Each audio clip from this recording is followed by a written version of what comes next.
No vídeo de hoje você vai conhecer os 10 mandamentos do Bitcoin, com explicações detalhadas, exemplos reais e o fundamento por trás de cada regra.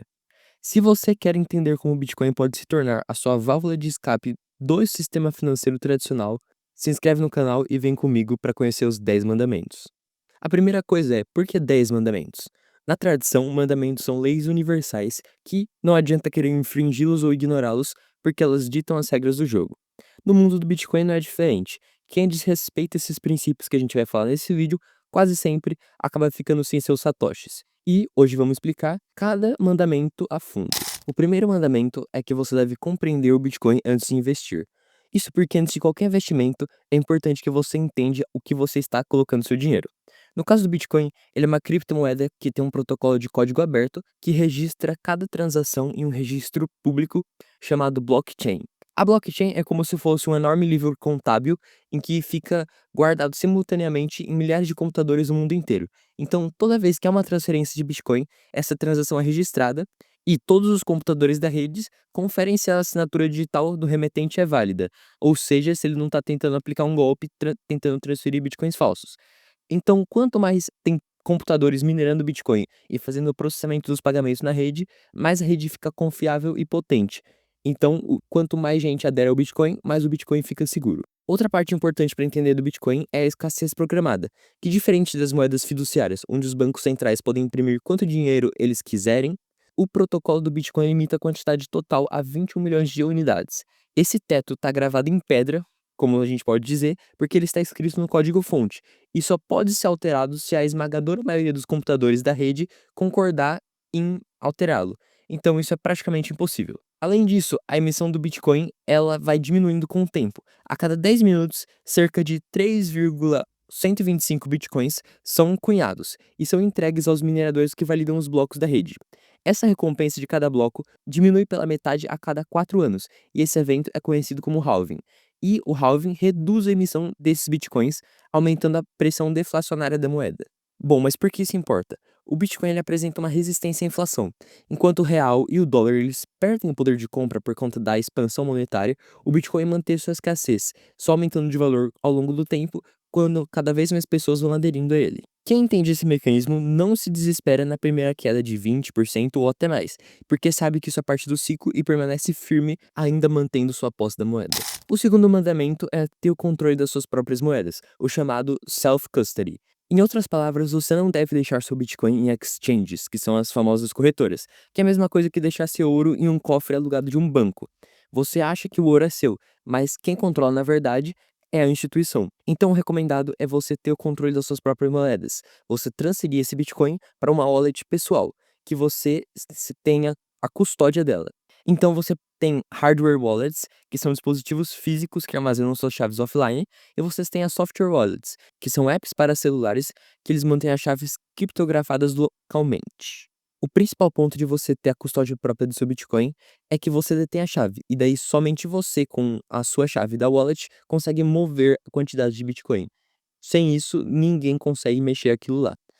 Agora, se seu valor estiver numa exchange, caso a corretora venha a ser hackeada ou algo do tipo, você pode acabar perdendo seus satoshis, fazendo com que não seja tão seguro deixar seus bitcoins em uma corretora. O terceiro mandamento é que você deve fazer backup das chaves da sua wallet, que não basta você transferir os seus bitcoins para uma wallet pessoal e não guardar as chaves, não é mesmo? Então você tem que pegar a seed phrase, que é uma sequência de 12 ou 24 palavras gerada, que são suas chaves privadas. E daí você tem que anotá-las em algum lugar seguro, de preferência 2 cópias dela, e guardar em locais distintos que você sabe que você não vai perder. E daí, dessa forma, você deve fazer esse backup das chaves da wallet para não acabar perdendo no futuro. E essa regra de fazer o backup parece simples, mas no começo do Bitcoin, muitas pessoas acabaram perdendo suas senhas de acesso e hoje perderam fortunas. Então, por favor, lembre de fazer o backup das suas palavras. O quarto mandamento é testar os seus backups. Não adianta anotar sua seed phrase e não testá-la, porque você pode ter escrito alguma palavra errada.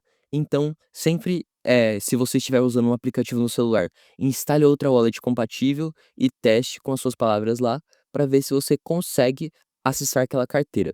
Daí por que testar? Às vezes você pode ter um erro de escrita na hora de escrever suas palavras, ou até mesmo um erro de formatação, escrevendo as palavras numa ordem errada. Então é sempre muito importante testar as palavras que você está anotando para ter certeza que você tem acesso àquela sua carteira. Aí lembrando, nunca anote seu backup em dispositivos eletrônicos. Sempre prefira por anotar em um lugar que não tem acesso à internet, seja um papel ou algum caderno que você tenha suas senhas. O quinto mandamento é que você deve se planejar para longo prazo para evitar decisões impulsivas. Ou seja, o mercado Bitcoin é notoriamente volátil. Então, você tem que adotar uma estratégia para não comprar no impulso e acabar se dando mal no futuro.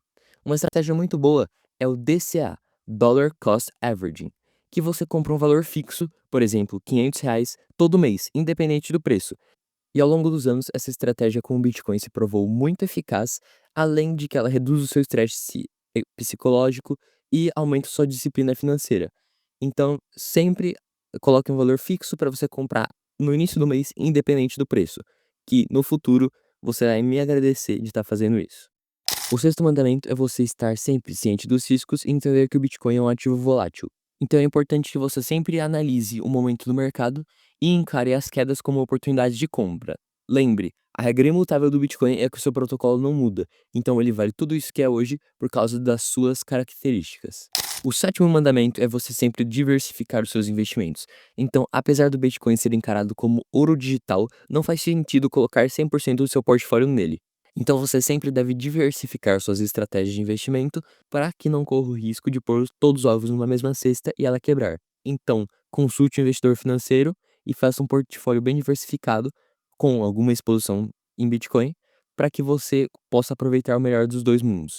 O oitavo mandamento é de você preservar sua privacidade financeira. E isso é mais recomendado você comprar Bitcoin em P2P, que é person to person, a forma que o Bitcoin foi originalmente criado para ser negociado. Isso porque, ao comprar o Bitcoin dessa forma, você não vai estar vinculando a sua wallet pessoal com alguma corretora que tem o seu CPF ou algo do tipo. Então, o Bitcoin vai estar sendo 100% seu e você não vai ter que dar satisfação a ninguém sobre ele. Isso é algo muito importante que vem sendo levado como característica do Bitcoin desde sempre. Então, uma das coisas mais recomendadas a fazer para preservar sua privacidade é comprar Bitcoin em P2P, para não vincular aquela sua carteira com você. O nono mandamento é que você nunca deve falar o quanto você guarda. E isso porque quando você começa a se expor dessa forma na internet ou pessoalmente, você acaba sendo alvo de golpes, sequestros e extorsões. E isso minimiza sua exposição a pessoas mal intencionadas. Então, uma regra prática: nunca divulgue seu saldo em grupos ou redes sociais e sempre compartilhe suas experiências de aprendizado, nunca números absolutos do que você tem guardado na sua carteira. Agora, o décimo mandamento, que basicamente resume toda essa jornada, é: acumule mais satoshis. Então, como você pode acumular? Tem várias estratégias, como eu já disse nesse vídeo, o DCA, que você compra sempre uma quantia recorrentemente, ou tem várias outras também que você pode seguir. E daí nisso você tem que escolher a melhor estratégia que funciona para você e adaptar no seu dia a dia. E por que cada satoshi importa? Satoshis elas são, como você já sabe, frações minúsculas do Bitcoin, mas que somadas, elas podem trazer a liberdade no seu futuro. Então é importante que você tenha uma exposição em Bitcoin para que você garanta a sua soberania dos anos para frente. Agora que você já domina os 10 mandamentos do Bitcoin, deixe seu like e se inscreve no canal. Compartilhe esse vídeo com quem ainda está aprendendo sobre o Bitcoin. E é isso, nos vemos no próximo vídeo.